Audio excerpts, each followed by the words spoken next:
But raised all my life in the United States. I learned virtually nothing in school about my own homeland. The U.S. territory, perhaps the most valuable overseas possession the United States has ever held.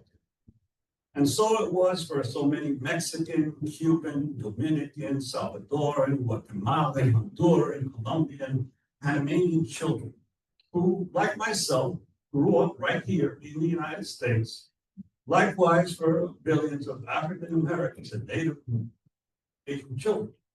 The stirring immigrant saga of settlers conquering the West to create the world's great democratic experiment somehow excluded those of us who had not come from Europe. Most importantly, the news media we grew up with kept depicting us as threats to society. The original West Side Story from the great Broadway musical film, the nation's history, ingrained millions of Americans in stereotype of and slick back hair, just as Birth of a Nation a century earlier had inculcated in many Americans racial stereotypes toward African Americans. Invariably were stories of Black and Latino criminals that produced by many of my own colleagues in the media, often exaggerated, vastly distorted, infuriated me. But I knew from the experiences and stories of my own family and other hardworking Latinos, but the news and entertainment and media accounts, the history books were incomplete, one-sided, and out of context. Even after I graduated from Columbia University and embarked on a career in journalism, I couldn't understand why, despite all the progress in civil rights and equal opportunity of the past 50 years, the news media kept depicting racial and ethnic minorities in such a stereotypical and negative manner, or why the media continued to provoke such anger, resentment, disdain from broad swaths of the American people. So I made up my mind many years ago to embark on my own journey into the historical record, to search for materials, the textbooks, and previous scholars have overlooked. The first product of that search was mentioned, Harvest of Empire, the History of Latinos in America. The book was originally published in 2000 and issued, did a revision of it, and that came out in 2011. And 2 years ago, my publisher and I released a new updated edition. And for the first time, this is the updated edition. And for the first time, they actually produced a version in Spanish.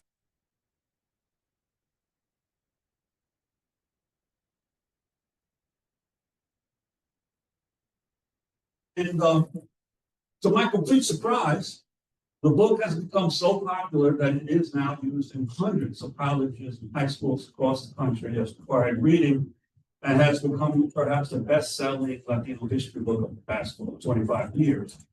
Shortly after its release, a group of Latino filmmakers in Washington, D.C. approached me with their proposal to create a full-length feature documentary based on the book.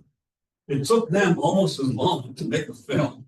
And any of you that have ever been involved in filmmaking know it's a horrible process with so many people involved in it. And it's a miracle any film ever gets made. But their production, which premiered in 2012 and played in theaters throughout the country, received glowing reviews and a bunch of documentary film awards. Both the book and the film explore the evolution of the U.S. Latino community and its contributions to U.S. society. Each focuses not so much on the impact of Latinos on culture, music, sports, the arts, which typically are what are highlighted during Hispanic heritage celebrations, as they do on the concrete social, economic, and political impact of the Latino communities. And both explore in their own way the story of the various Latino ethnic groups, Mexicans, Salvadorans, Cubans, Dominicans, Panamanians, Nicaraguans, not only how they came, where they came, how they built and settled their communities, but most importantly, what caused them to leave their homelands in the first place. I've been asked by Charito to share with you a clip from the film. I selected the first 15 minutes or so you get a sense of it, and it concentrates basically on the Puerto Ricans and the Guatemalans, as I understand the Guatemalans in Delaware, as well as Puerto Ricans. But then the rest of the film goes on to deal with Mexicans and Dominicans and Cubans, Salvadorans, and the other groups as well. And I encourage those of you who want to see the rest of it, you have to rent it online. And after that, I'm going to spend a few minutes talking about the things the film could not get into, because films are great for emotion, for immediate impact, but they lack the nuance and the factual basis that can round out your understanding of the situation. So it's always the argument, is the book better than the film? Well, both in their own way provide a context for the Latino reality. So let me see if we can get the film working here, and then I'll get back to talking to you.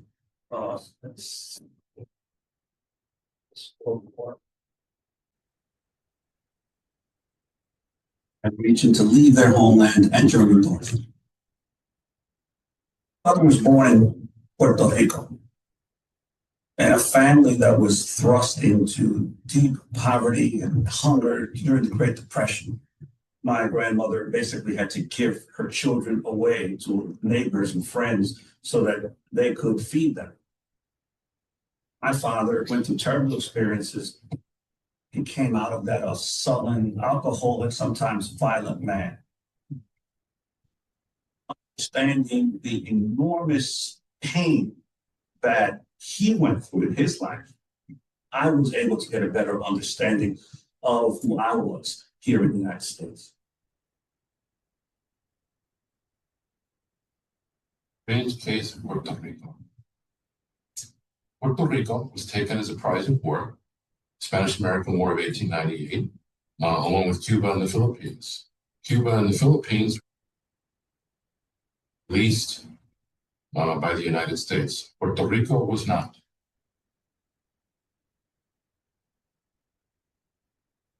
And the United States took over Puerto Rico, so did 4 North American sugar companies. That's what it was all.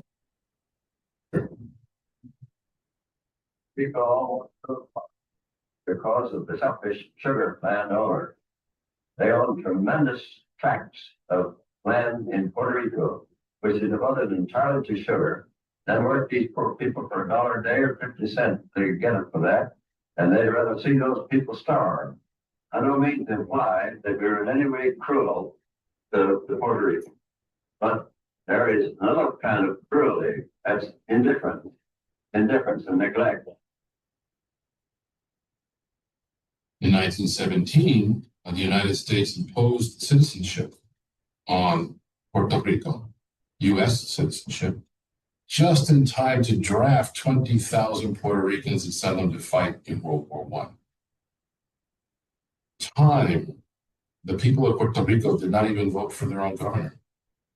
The official language of the courts in Puerto Rico was English. The official language of the schools in Puerto Rico was English. My father remembers in the 1930s as a child being punished speaking Spanish in school in Puerto Rico. The situation changed from one of welcoming the Americans to, within a few years, a very strong anti-American movement that developed throughout the.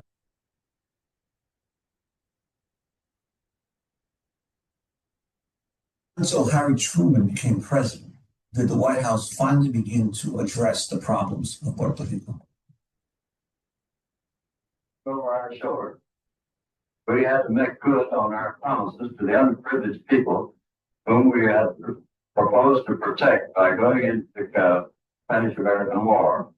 So I had to sit there and either let Puerto Rico go to hell or I had to do something about it. Both the Puerto Rican government and the U.S. government saw migration as essentially a safety valve. Thousands upon thousands of Puerto Ricans were actually recruited, signed up on the island to come work here in the United States.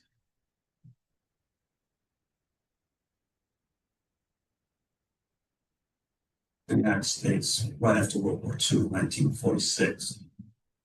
My father and his two brothers both fought in World War II. They didn't speak a word of English when they went into the army, but they figured now that they'd fought for America, they fought for democracy, and given the enormous economic problems in Puerto Rico, that they'd come here for opportunity.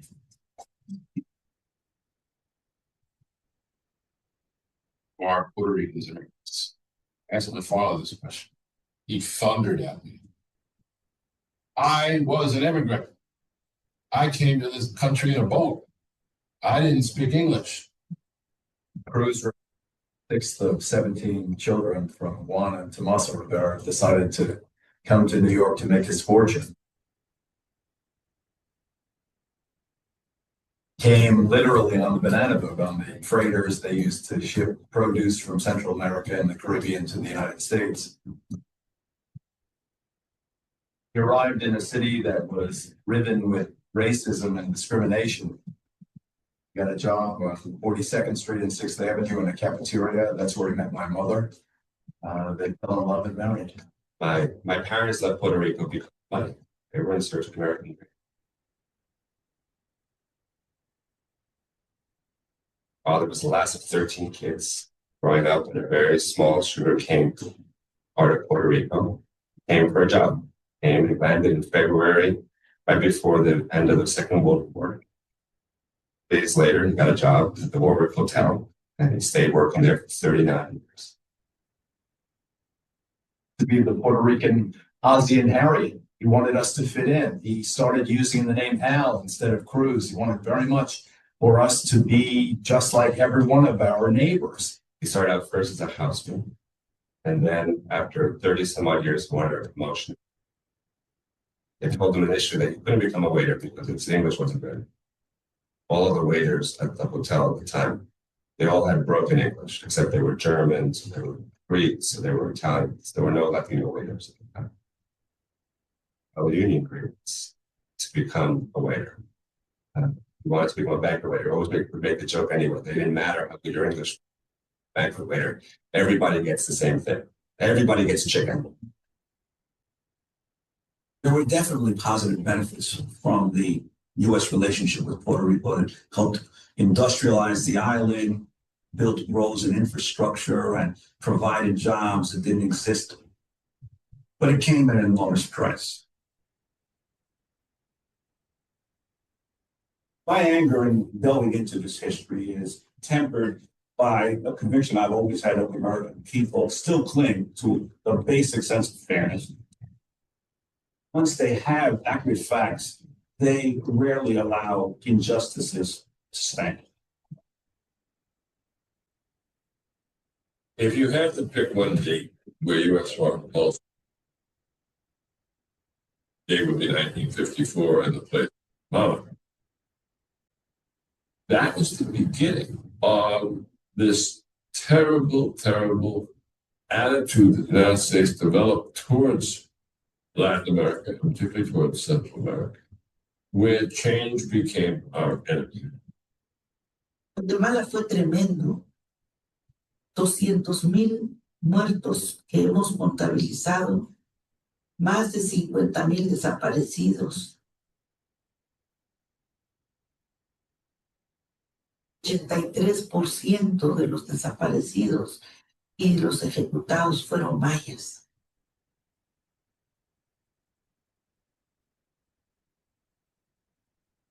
O sea, el dolor es demasiado fuerte. El pueblo nunca lo va a olvidar.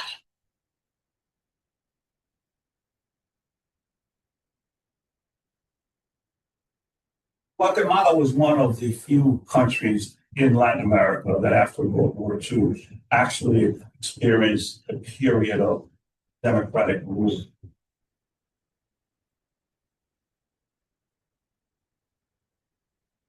President Jacobo Arbenz was determined to reduce widespread poverty by effecting major land reform in Guatemala. Percent of the owners controlled 75% of the arable land, and of all those, the United Fruit Company was the largest, with some 600,000 acres of property. It was such a powerhouse, owning its own railroads, its own shipping lines. Powerful anti-government throughout most of the 20th century. In fact, Latin America became incubated for all the national companies. Two of the key principals in the U.S. government are John, who was the Secretary of State under President Eisenhower. His brother, Allen Dulles, who was the head of the CIA, had both been in the main law firm that represented the United Fruit Company.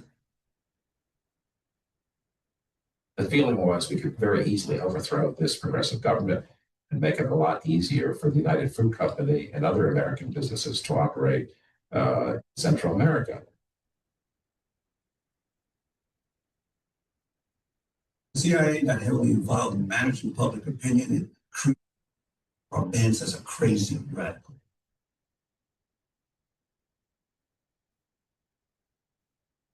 And it was a systematic mobilization and financing of opposition forces until the Benz government was overthrown. A vicious oppression of all and supporters of the Benz government ensued. Guatemala really began to establish a new pattern whereby the United States government used covert operations, employed local proxies to destabilize and overthrow governments in the region.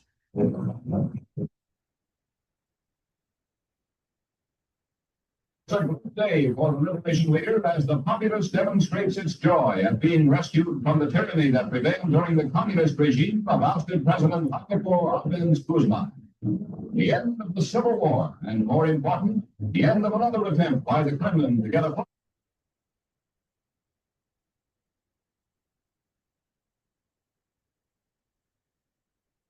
After the overthrow, you have the beginnings of civil war. Were picked up on the streets in the middle of the night, kidnapped, assassinated. You had the growth of a guerrilla war and of the government's counterinsurgency. As the rebels retreated into the countryside, they built up a very big support. But always been discriminated against by the Guatemalan government. The Civil War really went from about the 1960s to the 1980s. And as it escalated, the government responded with resettlement campaigns and a genocidal war against the Indians.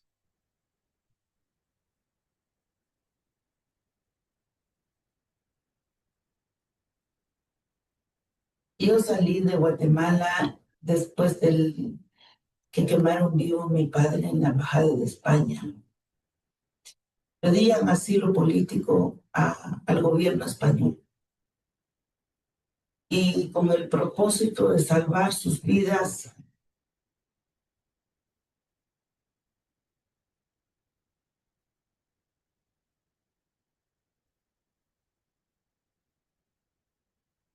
Guatemala atacaron la embajada.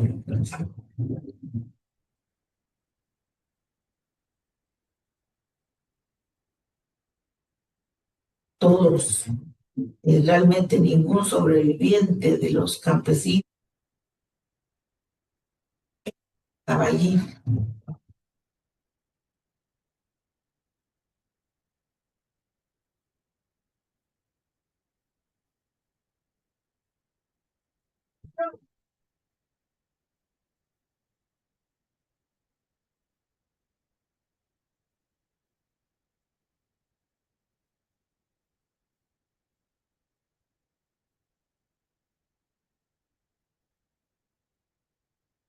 Mala, si lo que hay es persecución, es asesinato, es matanza, lo que hay es inseguridad en la vida.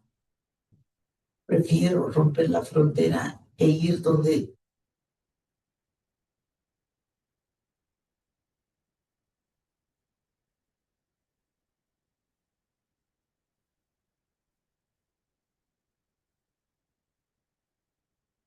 tienen idea de por qué uno se viene a los Estados Unidos. No la tienen. Si la tienen, yo creo que la tienen equivocada.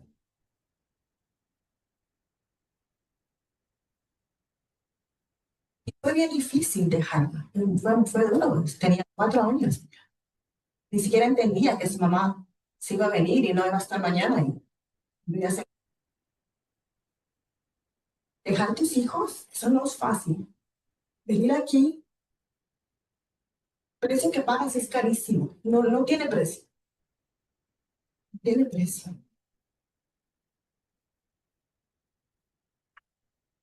7 years old when I came to LA to be reunited with my mother because she left Guatemala 3 or 4 years before I did. It was a very long trip. It was by bus, it was by car, by walking many, many miles.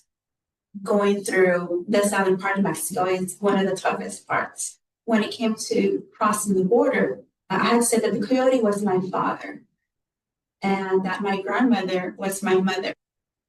And we were coming to visit. The immigration officer asked me, like, what's your mom's name? And I said, Aura. Then he asked me for my father's name, and I forgot. I forgot his name. Luckily, we were not sent back to Guatemala. We were not able to cross to the US that first time. It's my fault. But my grandmother is a person with a lot of persistence and a lot of tenacity. And she's like, no, we're going to try again. In January 27, 1991, I came to LA.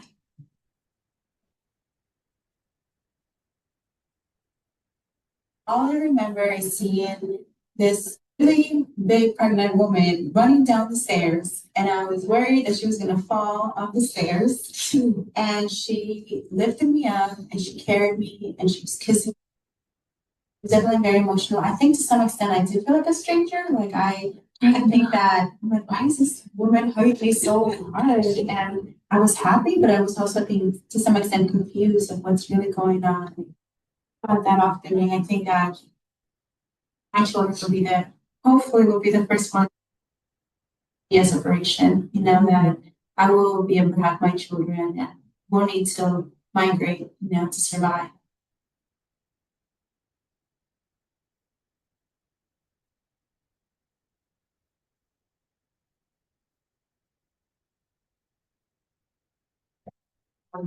Undocumented, and my mom came undocumented. I also came undocumented, and it took us over years to be able to fix our status. ¿Tú estás en Guatemala y tú piensas venirte para acá? ¿Quedarte? No. Pero cuando vienes aquí es otra historia.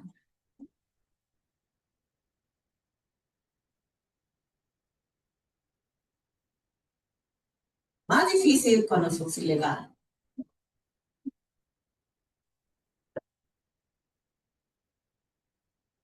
Feel a breeze. Es amazing, es increíble para mí porque cuando yo llegué a Guatemala, yo no tenía ni idea que existía Harvard.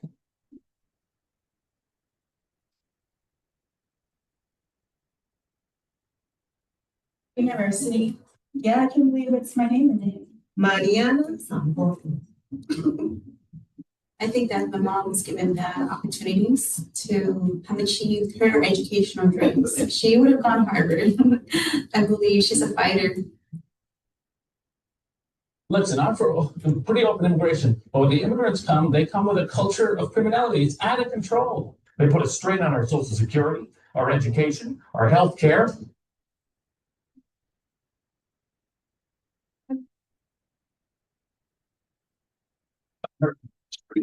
Meet with upsurges of anti-immigrant fervor. Immigration has always been a big battleground because there's always an attempt of those who came a while ago to then paint those who came more recently as the problem. The greatest danger we have is ignorance, because act out of ignorance, they usually act in ways that they come to regret later on.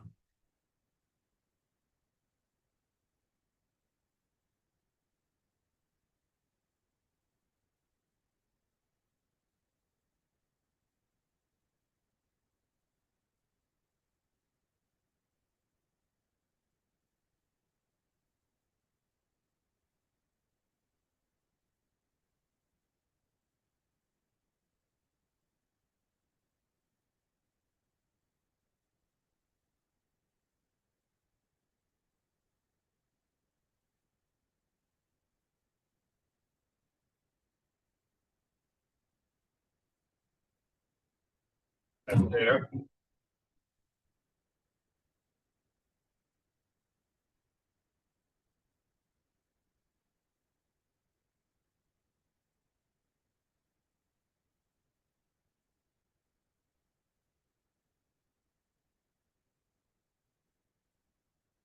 I'll give you a sense just of the Guatemalan and the Puerto Rican section of the film. And as I said, there are many other groups that are, we trace the history of each group that came here, how and why and where. And so,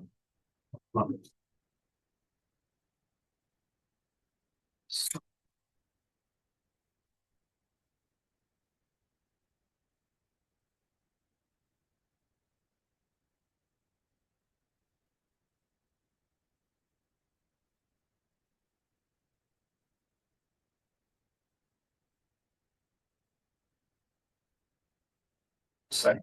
So, okay.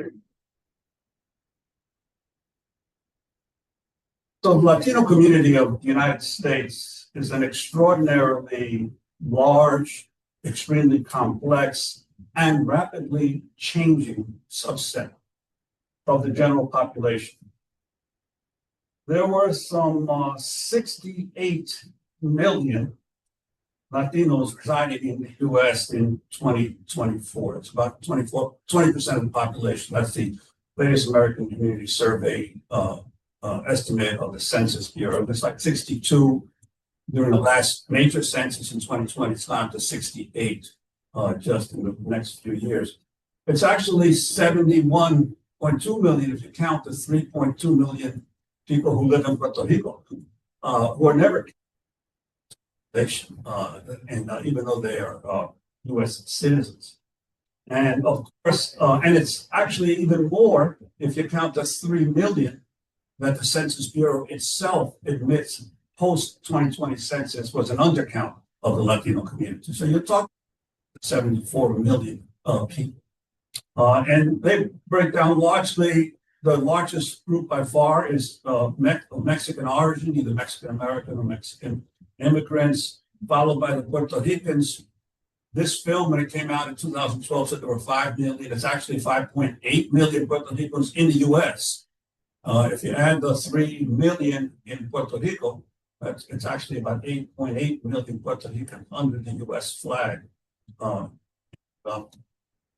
Why only 3 million in Puerto Rico, not 3.2? Because the other couple of 100,000 people who live in Puerto Rico are not Puerto Ricans. They're either Dominicans or North Americans who live in Puerto Rico as well. So it's about 3 million Puerto Ricans living in Puerto Rico.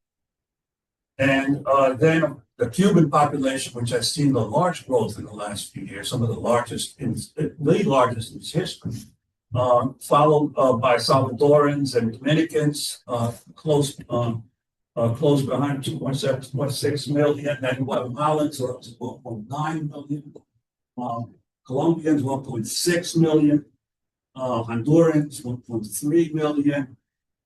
Venezuelans are actually the fastest growing population, but they haven't yet cracked the 1 million mark yet. They're still like, the estimates are between 700,000 and 900 to 1 million Venezuelans now living in the United States.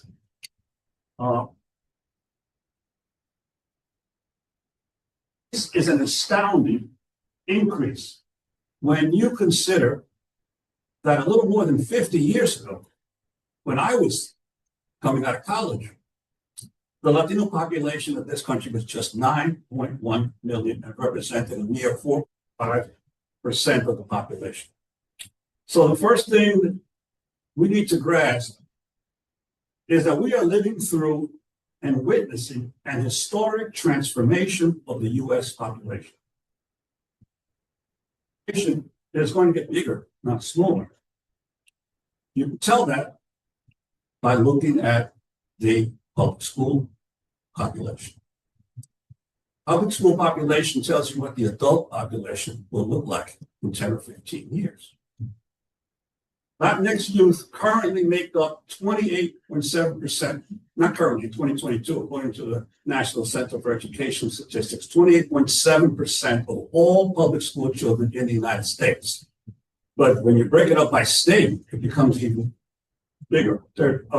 New Mexico, of course, is the biggest percentage, 63% of all children in New Mexico are Latino, but California is 56%, Texas, 52%. Those are our two biggest states. So our two biggest states already have a majority of their students of Latino origin. Then Arizona at 47%, and Nevada at 44%, Florida 36%. The most surprising to me was Utah. Utah, 19% of all the public school children in Utah are Latino. 18%, 16% in Georgia. Delaware is at 19%. In North Carolina, 20%. So it's in the original origin states, but it's also spread, the population spread around the country. Now, because I'm in Delaware, I did some research quickly over the last few days to give you a better sense of what Delaware's school system looks like.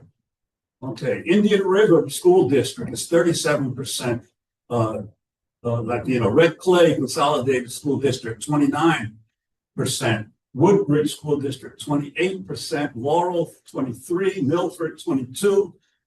Christina, 22%. And Colonial School District, 21.8%. These are all the school districts that are higher than the Delaware average for the rest of the school system.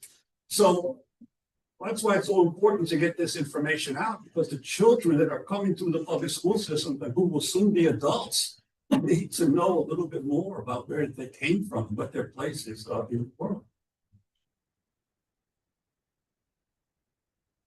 When most Americans think of a migration crisis, they invariably focus on Latin Americans. And understandably so, since World War II, more than half of all immigrants who have come to the United States, both those admitted legally and those entering without authorization, have come from Latin America, a region that only represents 5% of the world's population. So Latin America is 5% of the world's population, but it's been 50% of the U.S. migration since World War II, with obviously the biggest proportion being from Mexico. So the first big question should be why? Why this disproportionate migration from just one region? And is the U.S. the only country facing a migration crisis? Well, actually, no. All the industrialized nations are facing the same situation, but from different sending countries. A quarter century ago, I discussed the reasons extensively in my book, which is the theme of my book, Harvest of Empire. My main theme is that the mushrooming migration from Latin America, Asia, and Africa to the rich nations of the world can only be understood and ultimately will only be resolved by a reckoning with the legacy of the colonial empires that the US and the major European powers imposed in those regions during the previous 2 centuries. Quite simply, our modern immigration crisis is a direct result, an unintended result. It wasn't intended to be this, but things don't always work out the way you intend them. It was an unintended result, admittedly, but one nonetheless, of the political upheavals and wealth inequalities that those empires created back then and sustain to this day. These sudden surges of people fleeing one country for another did not arise from thin air. Rather, they are manifestations of a profound flaws in the economic and political systems of our modern world. Flaws that are getting worse every day.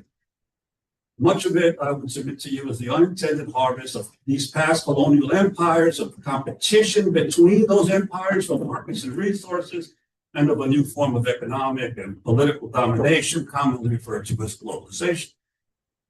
Ever since the end of World War II, the peoples of Asia, Africa, and Latin America, a region once called the Third World, now more commonly referred to as the Global South, have been coming to the West. England has confronted for decades massive migration of Pakistanis, Indians, and Jamaicans. France of Algerians, Tunisians, and Moroccans. Germany of Turks and Syrians. The Netherlands of Indonesians. And here in the United States, our leaders have grappled for decades with what to do about all of the Latin American and Caribbean peoples, and increasingly Africans and Asians that have migrated here. The essential thing to understand is that the migrations have come from the very regions those Western countries once colonized or dominated. And after decades, they have begun to reach critical mass, where they have begun to transform the actual composition of the receiving nation. Now, here in the US, the bulk of mass migration from Latin America has come in the past 60 years, from about 1965 to 2025. But Latinos have a far longer history in this country. And it is critical to recognize their immense, almost forgotten contributions as far back as the 19th century. Much of American prosperity was built with Latino labor. This is a guy you never heard of. You're hearing him for the first time today, Juan Rodriguez. Juan Rodriguez was the first non-native to settle New York City in 1613. He was the son of a Portuguese settler who had moved to Hispaniola and an African mother. And he signed up in 1613 with a Dutch merchant who was traveling to some of the declared Dutch colonies, but unsettled Dutch colonies in the mid-Atlantic coast. When they landed at the tip of Manhattan Island. Now, he signed up with them because he was very fluent in learning native languages. And so they brought him along thinking that he could begin to communicate with turned out to be the Lenape in Manhattan. And as soon as he landed, he learned the Lenape language, met a Lenape woman, married her, and decided to leave his shipmates and stay in Manhattan and set up a trading post. So he was the first trader, the first non-native to settle among the Lenape people in New York. And this is before the Dutch actually began their own settlement.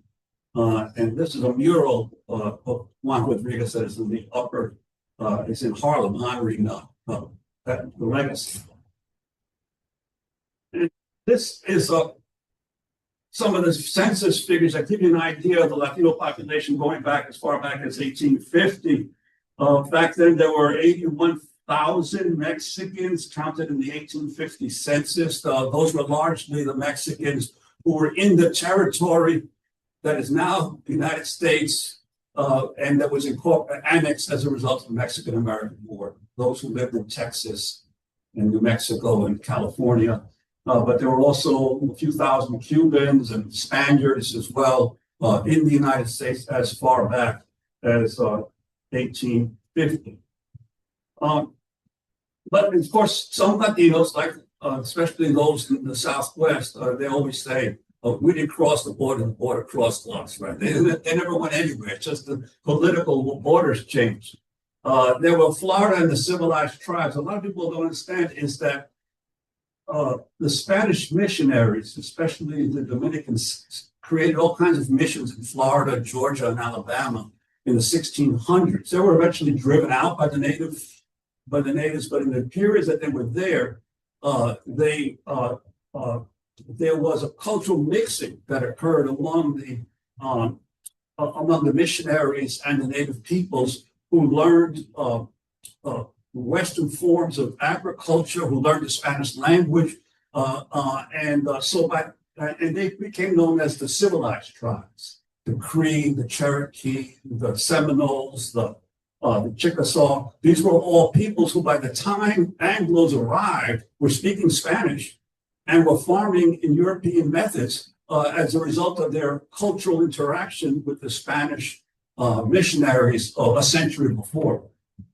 There were the Spanish-speaking settlers of Louisiana, because Louisiana kept going back and forth between the French and the Spanish under colonial control. So there was a large Spanish-speaking community in Louisiana. Of course, there were the Mexicans who, after the Mexican-American War, got caught on the other side of the border. About 65,000, including in New Mexico was the biggest, 7,000 in California, and about 7,000 in South Texas, not counting the Nueces Strip below Corpus Christi, which is a whole other world I'll mention in a minute. And so these are the folks that were already on the land, and of course, the biggest being the Puerto Ricans, who, when the United States annexed Puerto Rico in 1898 as a result of the Spanish-American War, there were 1 million Puerto Ricans living on the island before the U.S. established its own its sovereignty over the islands. And this is a map of Mexico before the Mexican-American War. And of course, half of Mexico was lost as a result of the Spanish, of the Mexican-American War to the United States. And of course, we often forget all the states with Spanish names that nobody ever remembers that they actually were, Mexican land or Spanish land beforehand. So after the U.S.-Mexico War, there were vibrant Latino communities in various parts of the United States. The most important that few people pay attention to was New Orleans.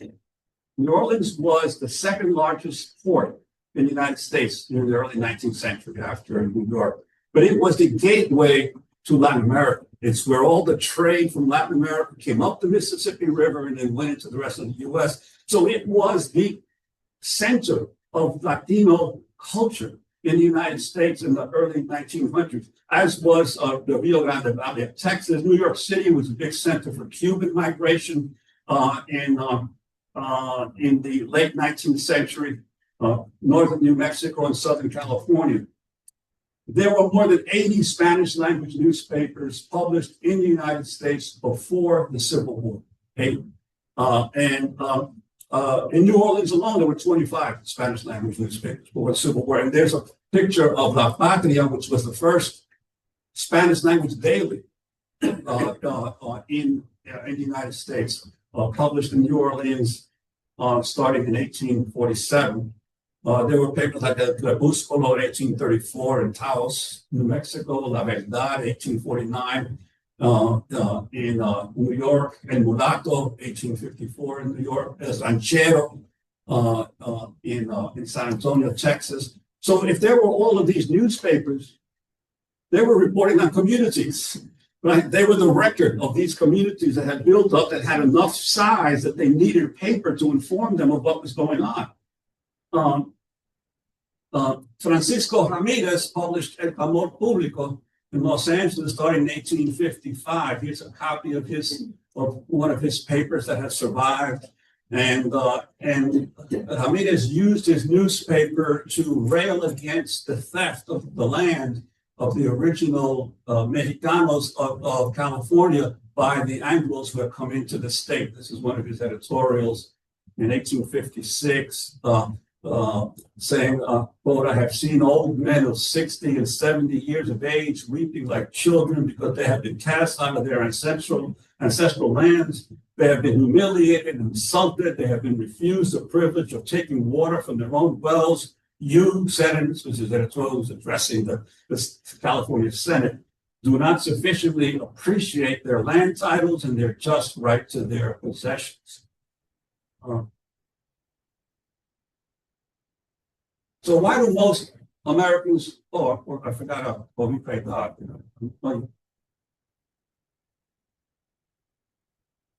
sorry. Okay, I got it. So why do most Americans know nothing about this early press? Well, when it came to Spanish and other people of color press, our universities and public libraries never bothered to archive things, to save copies so that historians who came later would be able to find out what had actually happened. So to some extent, these libraries helped to reinforce the white racial narrative as if nothing was occurring. Yes, there were vibrant communities that had developed it. It was just that they were reporting in their own languages and the libraries weren't paying any attention to them or saving copies for future generations. Two of the major Latino journalists that were almost forgotten were Jovita Hidalgo, who was really an amazing figure. There should be a movie about Jovita Hidalgo. Jovita Hidalgo was from the prominent Hidalgo family of Laredo, Texas, right on the border with Mexico. Her father had been a labor leader and a key organizer of various civil rights groups among the Mexican American community. She was originally a school teacher. She ended up taking over editing of her father's newspaper, La Crónica, and constantly exposing the lynching of Mexicans that was occurring in Mexico, the segregated schools, the theft of Mexican land. She was a real crusading journalist, very much in the vein of Ida B. Wells. She was a little bit later. She was in the early 1900s. She eventually joined a bunch of Mexican American women who joined the Pancho Villa forces, the Mexican Revolution, and then started editing an anarchist paper in Texas. At one point, the Texas Rangers attacked, surrounded her newspaper, burned her press to try to silence her. So she had a very fascinating career as participating in both the Mexican Revolution and civil rights in the U.S. And of course, Father Felix Varela, again, virtually unknown, who's a Cuban, who was one of the first Cubans to organize and advocate the abolition of slavery in Cuba and independence for Cuba in the early 1800s, to the point where he was forced to flee because he'd been elected to the Spanish Parliament at a time of liberal democracy there in Spain. But then when the king reasserted power in Spain, Varela was forced to flee to the United States. He arrived in New York in 1825. He then moved to Philadelphia, where he started a journal, El Habanero, which was a newspaper that was smuggled into Cuba to help organize resistance to slavery and in favor of independence. But the Cubans, Varela, as they called him, the first man to make us think, as a precursor of the Cuban independence movement. But Varela's real importance is that he was one of the leading theologians of the American Catholic Church. He opened the second church in New York City and rose to become Vicar General of the Archbishop of the Archdiocese of New York, and was the editor of many of the premier theological journals of the Catholic Church in the 19th century. So you're saying, well, who was his flock? It wasn't Latinos, there weren't that many Latinos. His flock were the Irish immigrants. He was the priest of the Irish immigrants. And organized all kinds of temperance societies and really defended the Irish, while at the same time on the side, he was trying to organize the revolution and the end of slavery in Cuba. So these folks are virtually unknown, and their contributions to American society are virtually unknown. But it wasn't just Latino press, and we forgot, so has Latino labor. About the 19th and early 20th century, Mexicans were the main labor force in the Southwest. And we here in the Northeast don't understand that, but if you go to the Southwest, everybody knows that. everybody understands. The Nueces Strip that I referred to earlier, Nueces Strip was all the land of the Rio Grande Valley south of Corpus Christi. It's a big area. The Nueces Strip alone is bigger than Massachusetts, Connecticut, Rhode Island combined. You know, it's a big area. Because Texas is a big state. Well, there were 3 million head of wild horses and cattle in the Nueces Strip when the Americans began to, during just before the Mexican-American War. That was part of the reason why Mexico wanted to hold on to the Nueces Strip and why Zachary Taylor and his army crossed the Nueces River to start the Mexican War, because they wanted those horses and those cattle. That the South Texas was the birthplace of the cattle industry of the United States and the horse industry of the United States. And the reality is that most of the cowboys were Mexican. The King Ranch, which was the largest ranch in Texas, over 1 million acres.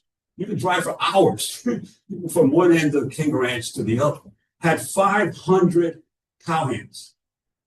All the cowhands were Mexicans except for the foreman. The foremen were Anglo. But the actual people who did the work of herding the cattle and the horses were the Mexicans. California and the gold rush. When the gold rush occurred in California, lots of people flocked to California to mine gold. But there were two groups of people who came who actually knew how to do mining.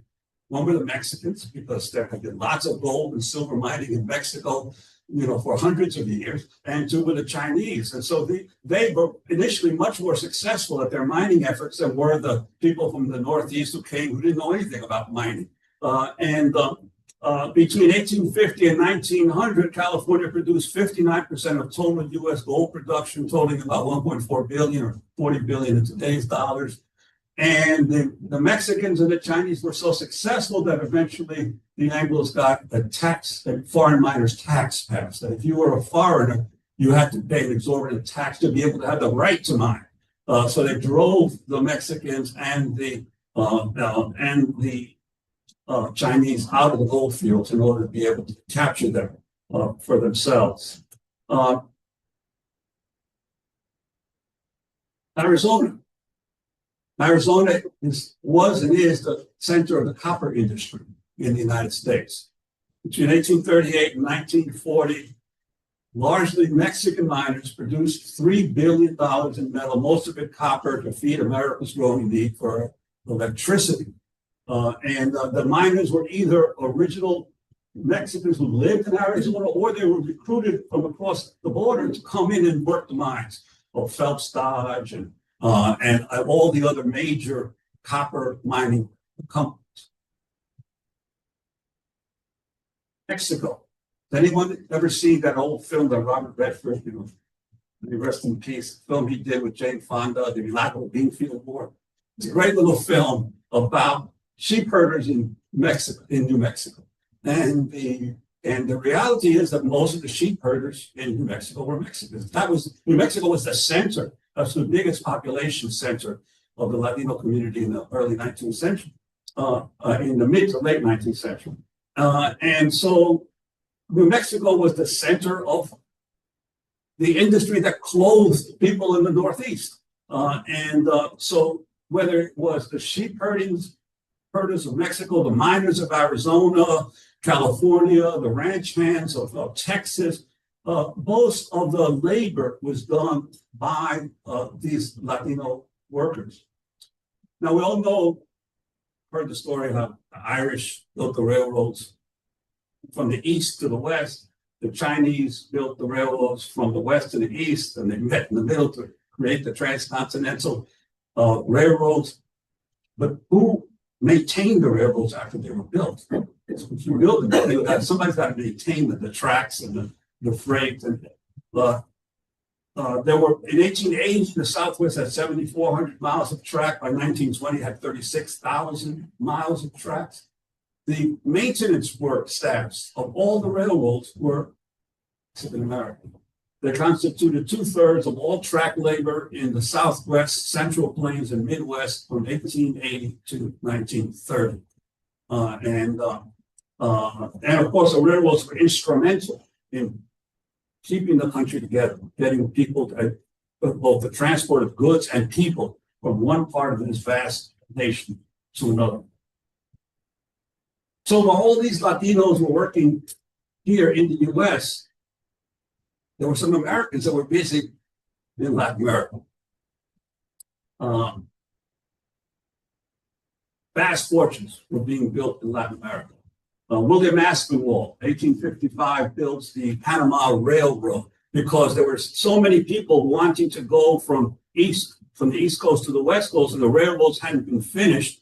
Aspinwall built a railroad across the Isthmus of Panama and made a fortune in just a few years transporting people through Panama.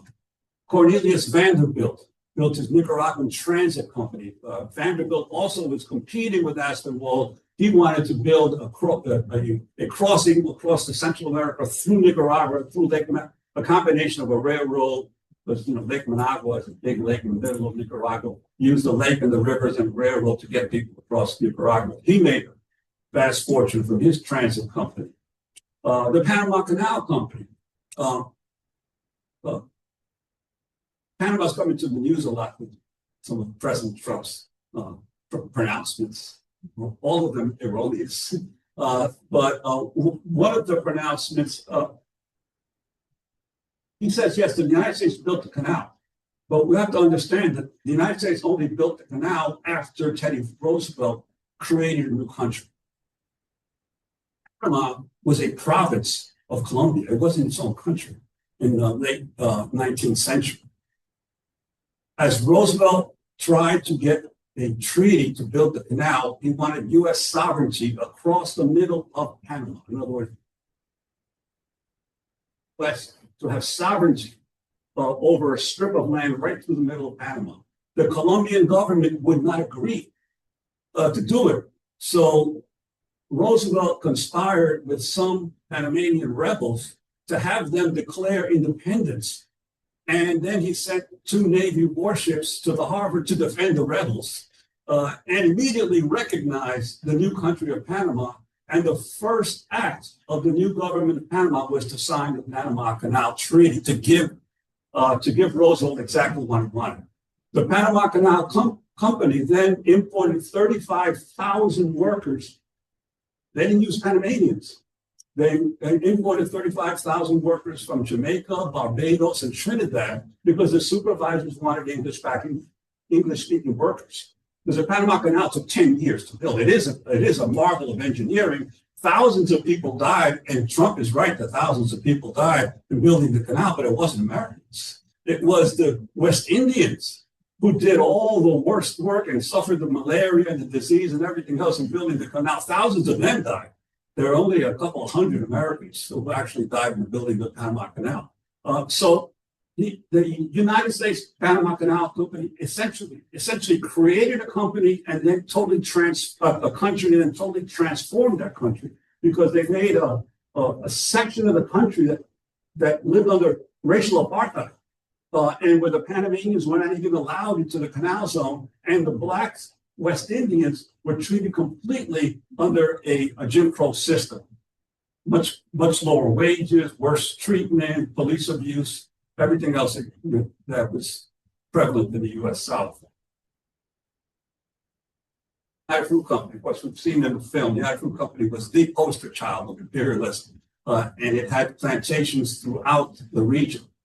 And then, of course, the Guggenheim family. You once heard of the Guggenheim families. Well, the Guggenheims were major investors in railroads in Mexico, and as was another famous. Well, there were several families, but also William Randolph Hearst, his family, and his mother Phoebe Hearst. They had millions of acres of land in Mexico during the late 19th and early 20th century. And then there was the American Sugar Refining Company, the Havemeyer family, which was the head of the H.O. Havemeyer, was the head of the Sugar Trust. And they had plantations in the Dominican Republic, Puerto Rico, Cuba, and we've all heard of Domino Sugar. Domino Sugar was the trade name of what the Sugar Trust became. And they shipped all that sugar to their refineries in Baltimore, Boston, and New York to feed the sugar the sugar addiction of Americans and Europeans. So all of these people were making money in Latin America and by extracting the resources of the country. But the biggest gold mine for the United States and Latin America was Mexico. Actually, Mexico is it's a huge country. It's the largest Spanish-speaking country in the world. I mean, Brazil is bigger, but they speak Portuguese in Brazil, but Mexico is the largest Spanish-speaking country in the world, far bigger in population than Spain. And by 1910, more than 40,000 Americans had migrated to Mexico. They had moved south to make money. Of those, 15,000 had acquired land, and their holdings totaled 130 million acres. 27% of all of Mexico's entire surface area was owned by Americans by 1910. More than 160 individuals and companies each controlled 100,000 acres or more of land in Mexico. American companies own 78% of the mines, 73% of the smelters, 58% of the oil, 68% of the rubber business. And the rest was not owned by Mexicans, the rest was owned by Europeans. Basically, under the dictatorship of Porfirio Diaz, from the 1870s to 1910, Mexico was sold off to international capital. And that was the cause of the Mexican Revolution. The Mexican people were sick and tired of all of their resources being extracted and sent abroad, and their country left in virtual poverty.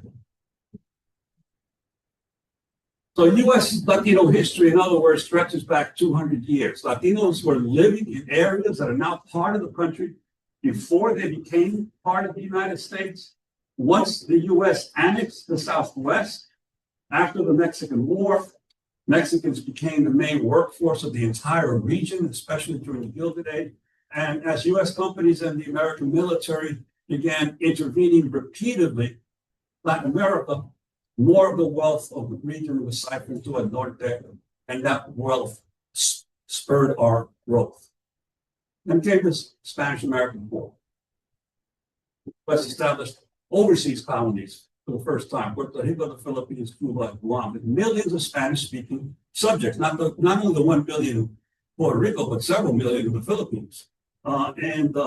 This raised new questions of language, race, and citizenship that have yet to be resolved. There was a series of Supreme Court cases called the Insular cases that all were decided from 1901 to 1912.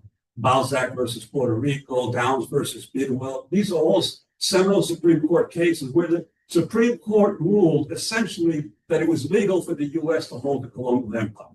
That the people of Puerto Rico and the Philippines did not have the same rights. In the words of Downs versus Bidwell, Puerto Rico belongs to, but is not a part of the United States. That the Constitution did not necessarily apply in those areas, except to the extent that Congress decided that it did. So these insular cases have never been reversed by the court. And they've always been a problem in terms of the legalization of colonialism by our highest court. And meanwhile, the interventions continue. The United States militarily occupied Nicaragua in 1894, in 1910, in 1912 to 25, 1926 to 33. 26 to 33 was the Sandino War. We're not even including here the work that was done in support of the Contras in the 80s. These are just direct U.S. military interventions. Mexico, 1905, 14, and 17. Honduras, 1907, 1919. Cuba, 1906, 9, 17, and 33. Dominican Republic in 1912, 1916 to 24, and 65 to 66. Haiti, 1915, 1934, and if you add in the two overthrows of President Agustin, you have more U.S. interventions, even though the number of troops were not necessarily U.S. troops, they were UN troops, or the United States that was behind the interventions. Panama at 18 and 25, and Puerto Rico, of course, the United States hasn't left. In fact, I just saw Representative Nidhi Velasquez had an op-ed piece, decrying the fact that President Trump has now stationed 10,000 American troops in Puerto Rico in preparation for what many expect to be some kind of military intervention in Venezuela. So Puerto Rico is once again being used as a military base by the United States. And all of those fighter jets that they're sending to the region are in Puerto Rico. It's being used as a military base, jumping off place for any hostilities to Venezuela. At the same time, there was aggressive labor recruitment to spread the Latino labor force to other parts of the country, not just the Southwest. The Santa Fe and Pacific Railroad signed up 16,000 Mexicans to work in the U.S. in their railroads throughout the country in 1908. Henry Ford brought hundreds of Mexicans as student workers to Detroit in 1918 to work in his auto assembly plants. Bethlehem Steel brought 1,000 Mexicans to Pennsylvania in 1923 to work in Bethlehem Steel. That was the origin of the Latino community of Bethlehem, Pennsylvania. Regional 2 brought 1,300 migrants. They would send labor recruiters down to the border, sign people up, offer them free airfare and housing, except they didn't tell them that they'd have to pay the airfare and housing back out of the deductions from their wages. Minnesota Sugar offered free transportation, housing, and credit to Mexican migrant workers. By 1912, there was a Mexican colonia in St. Paul. And then, of course, the Bracero program, which was instituted in 1945 when there was a huge labor shortage, 1942, when there was a huge labor shortage as a result of the World War II.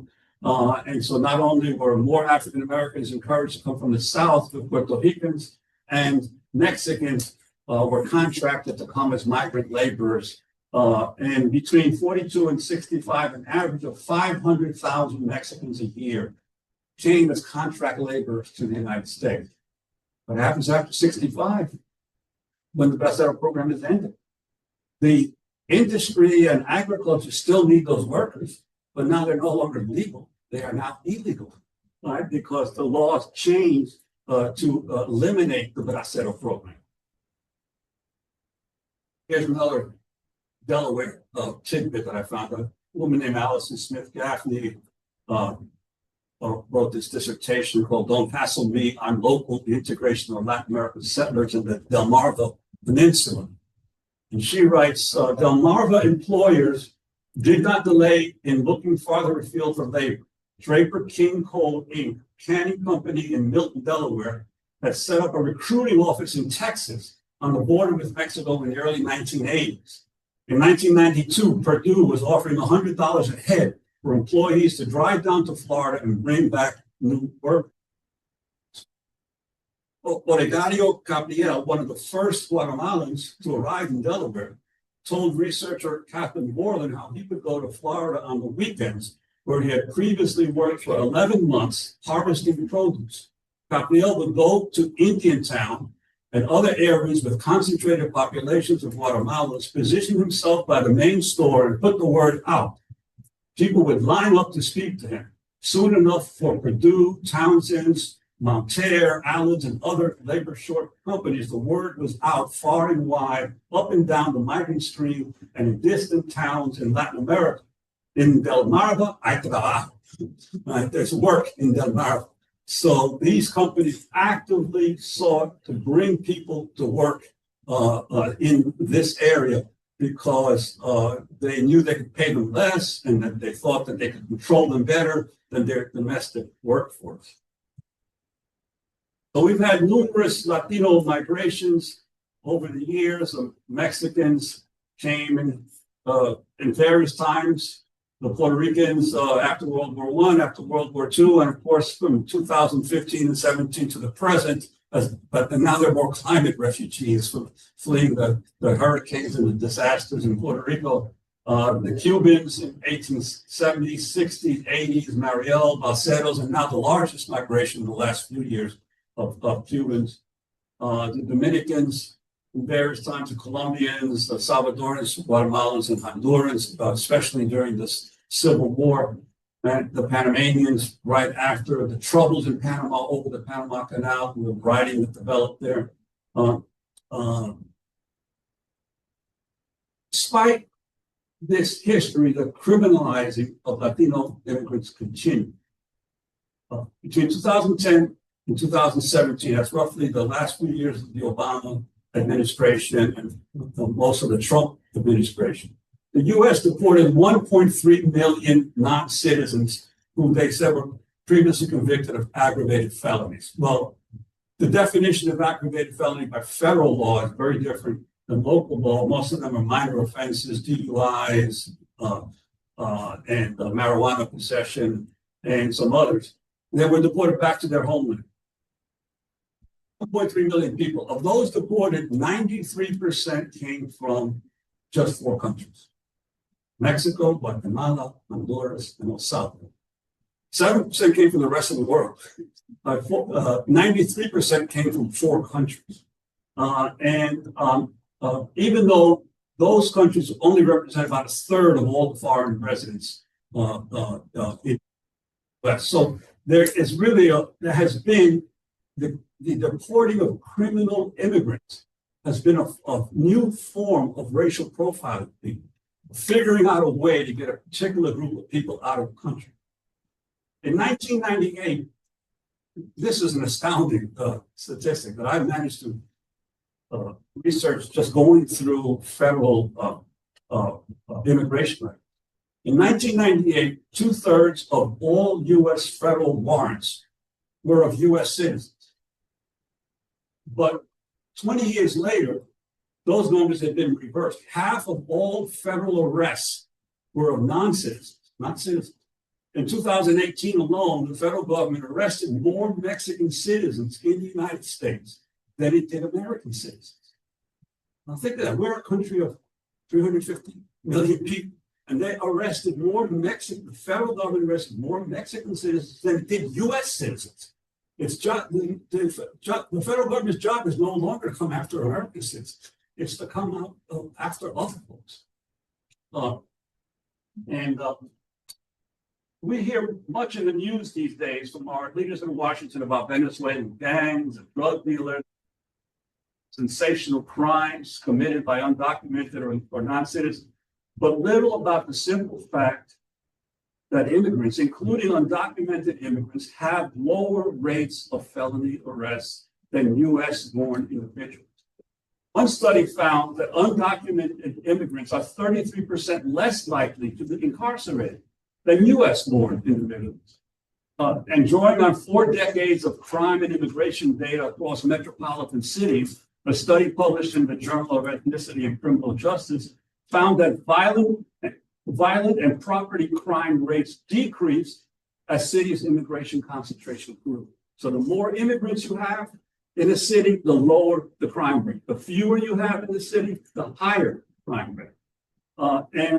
Another study found that after the proliferation of sanctuary practices around 2015, both property crime and violent crime decreased more in sanctuary counties than in non-sanctuary counties. So all of the facts go contrary to what we hear, but no one wants to investigate the facts. They just want to hear the sound bites. So let's take I've asked us to take another deeper dive into this issue of immigration and criminality. We often forget our own country history. Between 1815 and 1930, 60 million Europeans left their home, mostly to North America, but also to Latin America and to Australia. Of the 600,000 British who came to America before 1780, 10% were condemned prison. 10% of the 600,000 British who settled this country originally were condemned prison because Europe was trying to get rid of its it was urging the poor, it was sending the indentured servants, it was offering people to leave prison and go to America to work. Between 1788 and 1868, more than 160,000 prisoners were transported by Britain to Australia. Australia, 20% of all the Australians were criminals originally. You know, the original settlers of Australia, 20% of them were criminals. So here we're talking about criminality, when the reality is that this is how the migration process to this country originally happened. Now, the only difference is that when the poor and those prisoners were sent to America or sent to Australia, the native people were there already.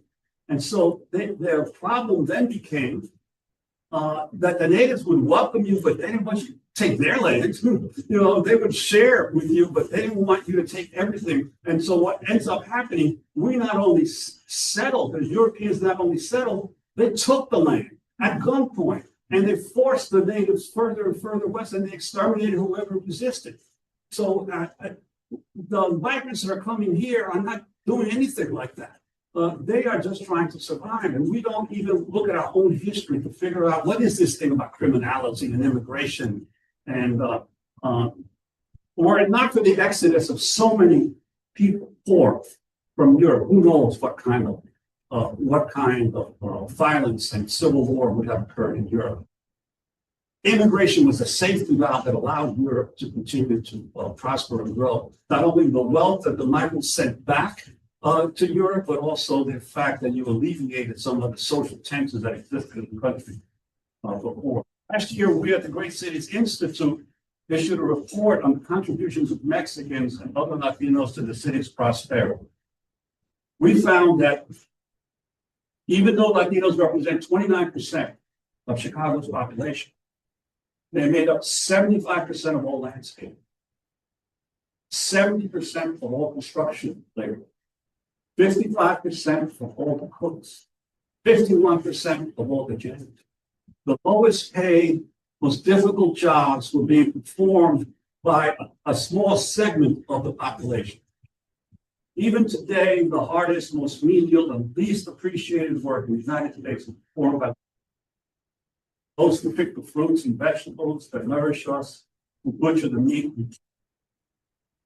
who tend our lawn, repair our roofs, who build our houses and haul our waste, who clean the hotels we use and the office buildings where we work, who wash the dishes, clean the tables in our restaurants, who keep our universities clean, are invariably Latino. Yet instead of highlighting the extraordinary hard work and sacrifice of the majority, our leaders are devoting billions of dollars to resurrect the old mass deportations of Herbert Hoover of the 1930s, of President Eisenhower in Operation Wetback in 1904, intimidating, targeting, and instilling fear in the mass of people who places and immigrant neighborhoods, through warrantless seizures, and grabbing up of people on the street, through arbitrary deportations, of cancellations of visas, or even legal residence just because of the views they espouse, or because they look Latino or might be undocumented. This is the reality that we face today. We are creating a fortress America, an immigration industrial complex. The big, beautiful bill that we hear so much about allocates $170 billion over 4 years to immigration enforcement, more than all the budgets of every local law enforcement, local and state law enforcement agency in the country. Add them all up, and there's not as much money being spent by every police department and local enforcement in this country as is being spent right now on immigration enforcement. The ICE budget nearly tripled in 2025 from $10 billion to $28.7 billion. And the agency is hiring 10,000 new officers. Now they're hiring 10,000 new officers, offering them $50,000 signing bonus. You sign up to join ICE, you get $50,000 off the bat. You get all of your college loans paid off, right? There are lots of people in other police departments, in correctional facilities around the country who say, hey, let me go join ICE. I can get $50,000 just by signing up. I can get my student loans paid, and I've got the freedom to do whatever the hell I want. It's not me anymore. So those who are the most biggest cowboys are now heading to ICE. ICE is becoming like a Gestapo It is a private army in the United States right now that is a special force that is being created, and they're acting that way. You see them on the street. We saw them on the street. We're seeing them on the streets of Chicago every day. It's unbelievable the stuff that they're doing. So ICE alone is receiving more money than the federal budgets of the FBI, the DEA, the Secret Service, the ATF, and the U.S. Marshal's Office. Yet all the federal law enforcement agencies, ICE receives more than all of them. And that's just ICE. The other part is Customs and Border Protection, CPB. It's going to get $47 billion over 4 years to build a wall. Another $18 billion is going to CPB for surveillance and technology at the border. That's money for technology companies like crazy.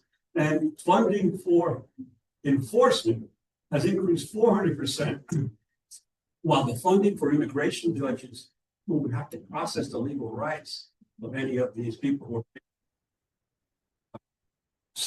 the government has no interest in being able to facilitate the legal adjudication of these claims. They just want to lock people up and get them out of the country. So the latest migrant crisis that we've had is the 2022 to 24. Nearly half of all asylum seekers came from just 3 countries: Venezuela, Cuba, and Nicaragua. All 3 of these countries have been targeted by the U.S. for economic sanctions that have made life in those countries worse. No matter what you think of their governments, the sanctions have just made things worse.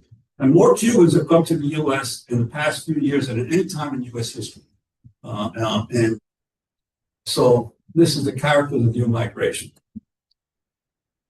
All this happened long before the immigration surge of the past 60 years, yet virtually none of this history is taught in our schools.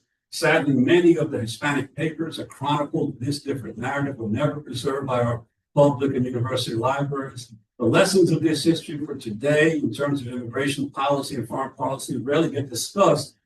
And most importantly to me, today's schools, given their huge and growing Latino enrollments, have a special duty to rectify mistakes of the past and provide their students a more accurate and positive sense of Latino contributions to U.S. society.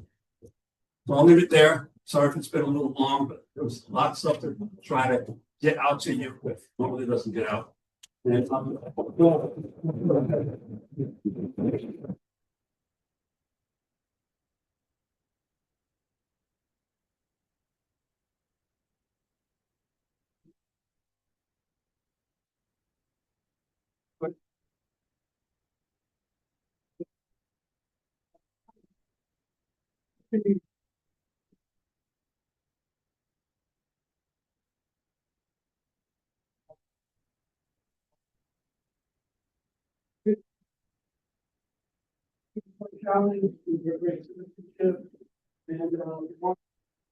the United States comes together over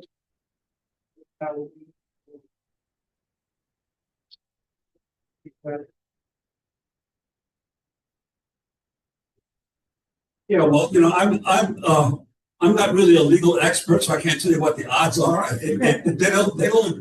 They don't look good, although I think they're better than for a lot of the other cases. I just heard, for instance, that Chicago Federal Appeals Court today upheld the U.S. District Court decision that President Trump cannot send federal troops or National Guard to Chicago. So that's good. It went up to the appeals court, but I'm sure there'll be other appeals. Everything depends on what happens when it gets to the Supreme Court, right?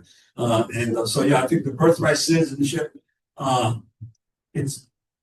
if it was 10 years back, I would say highly unlikely, but right now it's very hard to tell what this court might do on birthright citizenship, because there is such a fervor, not just in the United States. It's happening in England and France and Italy and Germany and all of these countries. There is such a fear among the older European populations over what is admittedly a worldwide problem, that so many people have been forced to migrate, that people are feeling insecure about their situation. No one stops to ask, why is this happening? What can we do to change that? And that's, I think, the problem. People want easy solutions. They don't want the difficult solutions of saying that for too long, Europe and the United States have lived off the rest of the world, and the inequality has gotten so unbearable. You know, look at Europe is now facing Syrians, Afghans, Yemenis, Libyans. All of these folks were forced out of their countries as a result of recent decisions by the European powers and the United States to attack Libya. You could say whatever you want about Gaddafi, right? Libya was a stable country. It was actually a country before the U.S. intervened. Now it's a totally failed state. And the same thing with Syria, and the same thing with Yemen. All these countries that the West had moved into and only created a bigger problem and a bigger refugee and migrant problem than existed previously. So I think that we don't stop to think, what is causing this? What can we do to change the root causes of the problem? Not try to lock people up, send them back out if they're able to, as that young Guatemalan girl said, well, we're going to try again. We're going to try again because they have no choice. It's not as if they want to leave, it's just that they have no choice. They have to survive. Yeah, right there.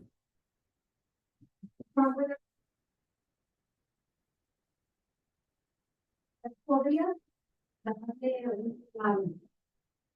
una sugerencia? ¿Cómo podemos empezar a trabajar los líderes de la comunidad con las comunidades inmigrantes? Yo soy una persona que no está autorizada legalmente en este país, pero ¿cómo puedo yo trabajar con las comunidades que están? O sea, desde tu perspectiva, sabemos que lo que está pasando ahora a nivel global, que no dice Salva, ¿cómo realizas nosotros los líderes trabajando con las comunidades? Now, just to translate, brother, she's asking what is the best way to be able to work with communities that are facing these kinds of attacks? I would say that the key thing, lo más importante es trabajar a nivel local en su propia comunidad, porque eso es lo más importante es organizar a nivel de vecinos. Por ejemplo, I'll give you an example. I'm saying that the best thing to do is work at the local level in your own community. A student of mine at UIC came up to me late last week, and he said, I went to a meeting in Belmont-Cragen. Now, Belmont-Cragen is a section of northwest Chicago that is largely Mexican, but it's not poor. It's more working class and middle class. But it's got a large Mexican and Ecuadorian community. And he said they called an emergency meeting at a local Mexican restaurant, a sort of a network to help people in the neighborhood. 200 people showed up. He went because his parents live in the neighborhood. He doesn't live in the neighborhood anymore. So he went for his parents. And he was stunned. There were so many people that turned out that the restaurant couldn't hold them. So they were basically out in the street, giving out flyers, telling people what to do. But there are these kinds of organized work being done all over Chicago, and I'm sure all over many cities, and it's having an impact. It's having a major impact because what it does is you're going to get still the ICE raids and you're going to get the confrontations, but it makes their work much harder. You know, and it slows down the whole process, the gears of the machinery. They're faced with so many challenges. People think, "Oh, we can't do anything about it." Yes, you can. Yes, you can. If you keep resisting peacefully, whatever way you can still affect. You can still affect how quickly they can move people through the system. What they do. I mean, they're facing so many challenges from lawyers, from mayors, in Chicago. Luckily, the governor, the mayor of Chicago, everyone is opposed to this. But the real force is coming from the grassroots, from the organization, from the groups that are just putting together neighborhood watches. And as soon as any ICE agent appears, the word goes out. people group around them and do whatever they can to make their life more difficult. So I think that's important. The local organizing is key. I think we get too caught up with social media. And that's all under surveillance anyway. The best, I don't care what your encryption is, so I think that the key is local organizing in your own community and defending your own neighbors and people that you know is the most important. Yeah. So I'm asking a question on a personal level, but you being an advocate also in journalism and being a reportero, what words of advice or I guess a question that I have is like, how can us as reporters with your expertise, like myself being young, 3 years into the industry, like cover or like how can I support and tell these stories?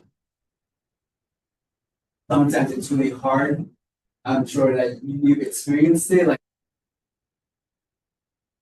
happening with, at the legislative hall, this is what's happening with this, all these things. But aside from that, what do you think would be a nicer approach to kind of educate and all types of things? But I have to say this about this wonderful person. Are Latino it is the first one in Spanish.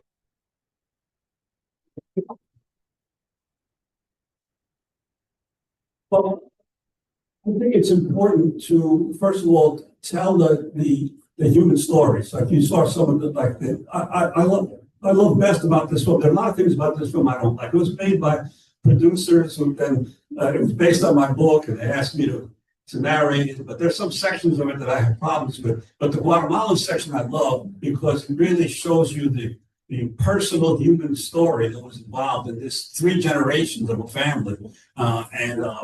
What brought them here and stuff that they had to go through. So I think when you tell those human stories, people feel more empathy. They look beyond the color, the nationality, the ethnicity, they look at the human story involved. So I think that's important. The other thing is, good reporting is not a marshal of facts. That's why I spend so much time on facts and data, because facts and data can be boring, but if they're told in a way that really puts them in context and gives them the meaning that they deserve, you can have a lot more impact.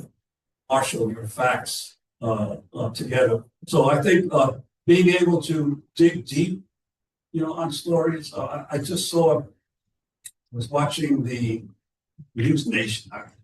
One of the regular TV stations, networks. They had the Chris Cuomo had his town hall meeting last night. He had Holman, they had the czar, the border czar, on there, and there was a good CBS reporter who basically said, "Listen, why? It wasn't CBS reporter. It was Stephen A. Smith. Anyone know Stephen A. Smith?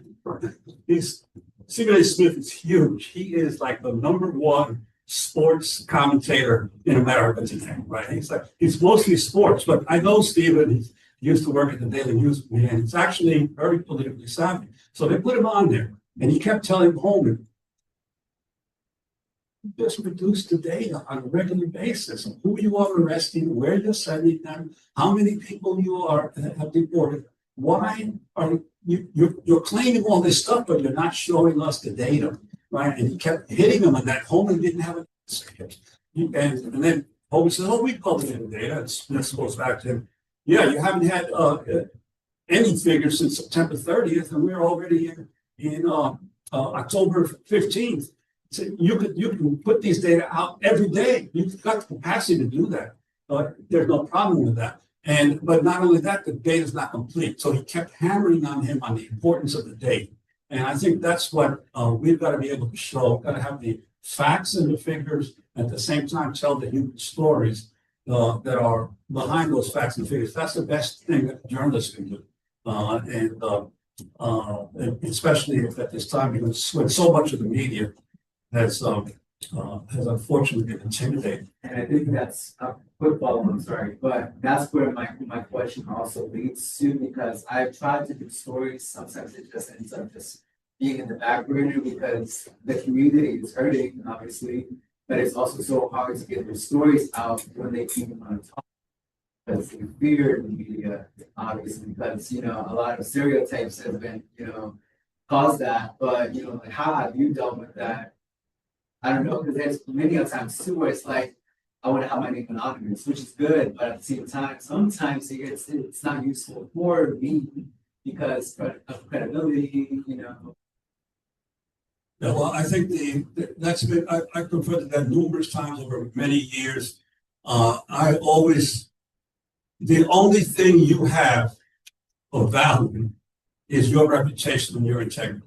So as far as I'm concerned, your first duty is to the person who dares to talk to you, you know, and to maybe tell you stuff that is private or to get them in trouble, and you've got to figure out a way to protect them. Your editors, they tell you that, well, if we can't attach a name to it, we're not going to run it, and you tell them, and you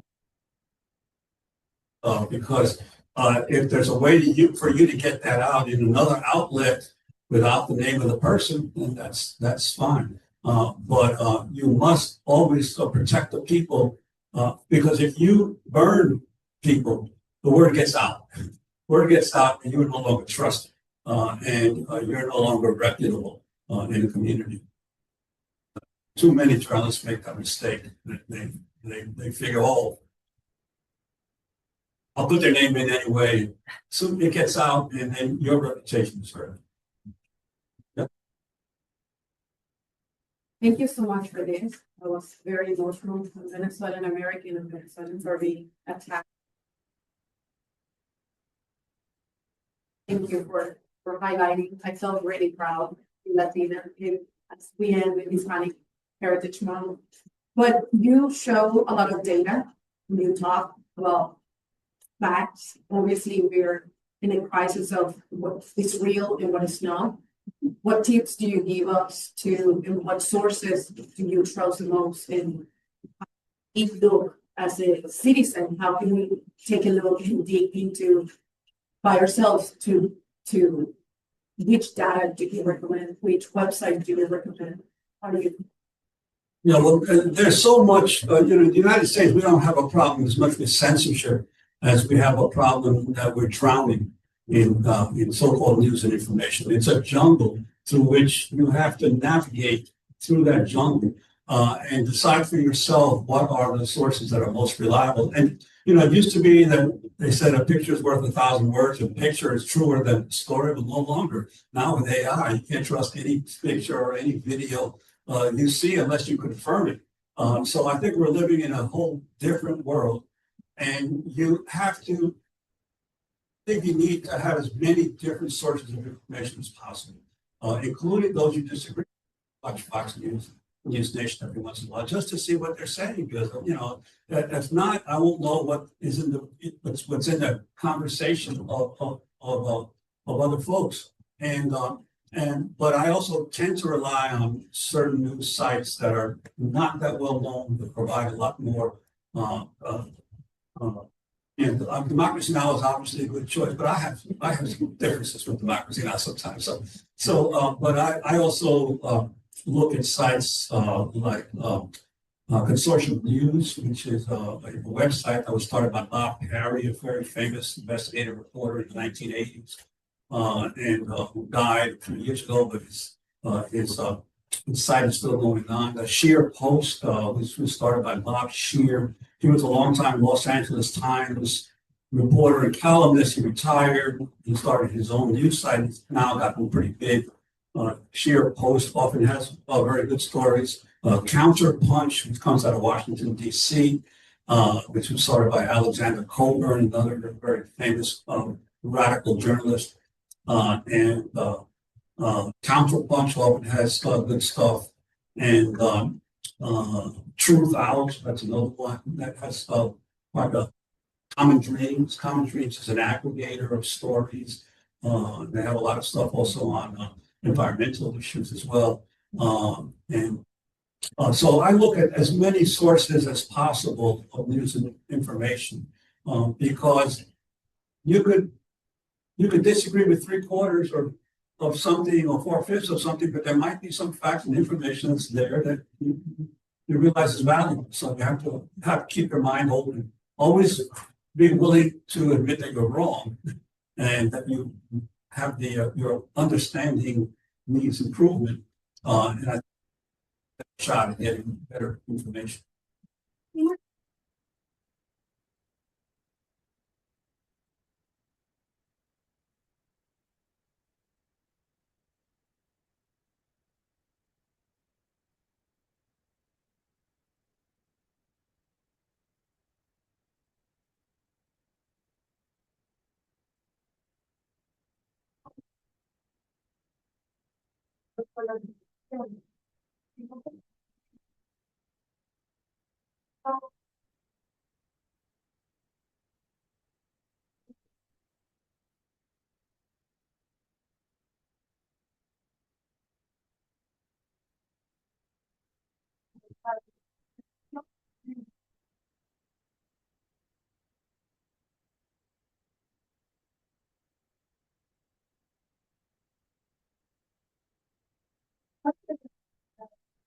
Para que se está haciendo en este momento. Pero, ¿cómo podemos dirigirnos o a quién podemos dirigirnos?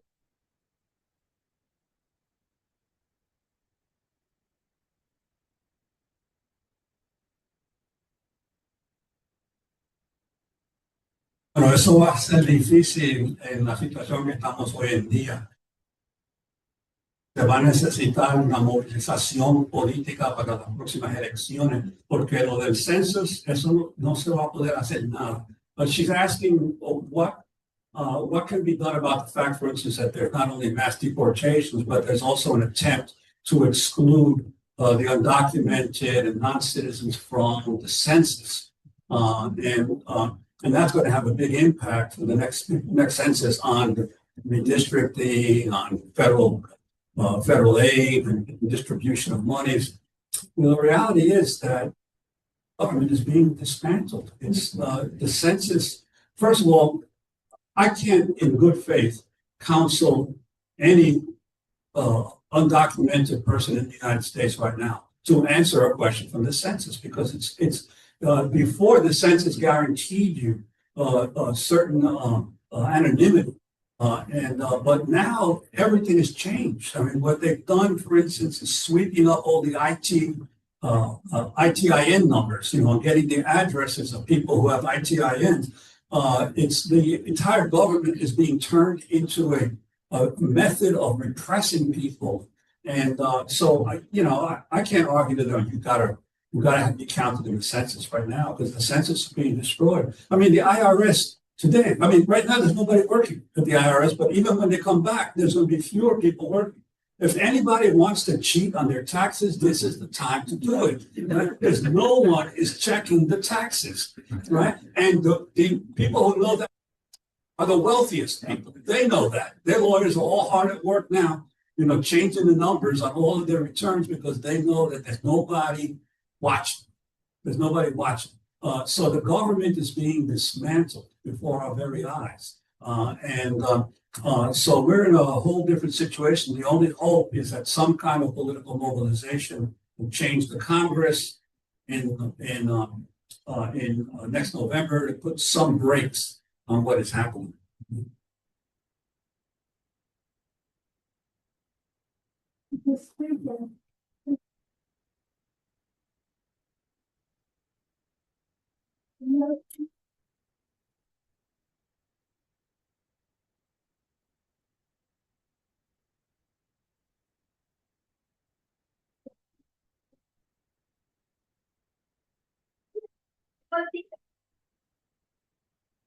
Thank you very much for all the questions.